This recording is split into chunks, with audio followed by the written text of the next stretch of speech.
Założy się, że Quicka 861DW kojarzy każdy. Zdecydowana większość miała z nim do czynienia na co dzień. Obecność tej stacji lutowniczej w większości serwisów elektronicznych sprawiła, że podchodzimy do tej marki z wielkim zaufaniem. Lecz co dalej? Tak świetny model przecież powinien mieć swoją kontynuację. Tak też się stało. Oto Quick K8.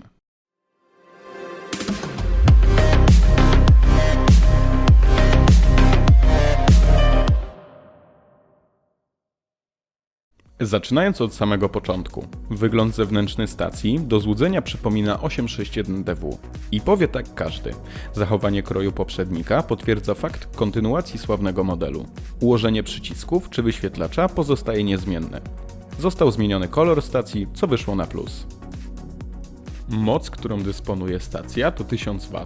To wielki zapas, który wystarczy do każdego rodzaju pracy, począwszy od lutowania elementów SMD, kończąc na BGA. Zakres możliwości ustawienia temperatury jest od 0 do 500 stopni, a poziom regulacji nadmuchu między 1 a 120. Stacja posiada 3 pamięci temperaturowe. Jest to znaczny plus w przypadku, gdy musimy szybko zmienić ustawienie urządzenia. Jesteśmy w stanie tego dokonać jednym kliknięciem. Wówczas stacja załaduje ustawienie temperatury i siły nadmuchu. Szeroka gama dostępnych dysz, od kątowych po szczelinowe, sprawia, że niezależnie od wykonywanego przez nas typu naprawy, zawsze możemy dobrać odpowiednie narzędzie.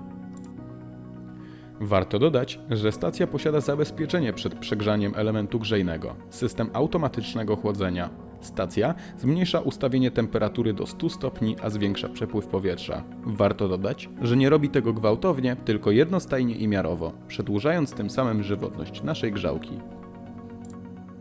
Pozostając w temacie grzałki, jest ona ceramiczna, błyskawicznie osiąga zadaną temperaturę oraz jej żywotność została wydłużona. Pamiętajmy o tym, ceramika jest bardzo delikatna, a niekontrolowany upadek może zakończyć się uszkodzeniem elementu grzejnego. Przy zmianie dyszy polecamy w pełni wyłączyć stację przyciskiem znajdującym się na froncie urządzenia. Nie jest to stacja kolbowa, więc nie ma w niej funkcji wykrycia dyszy w ściągaczu ani odłączenia funkcji grzania. Zatem wyłączenie stacji przy zmianie dyszy jest wymagane.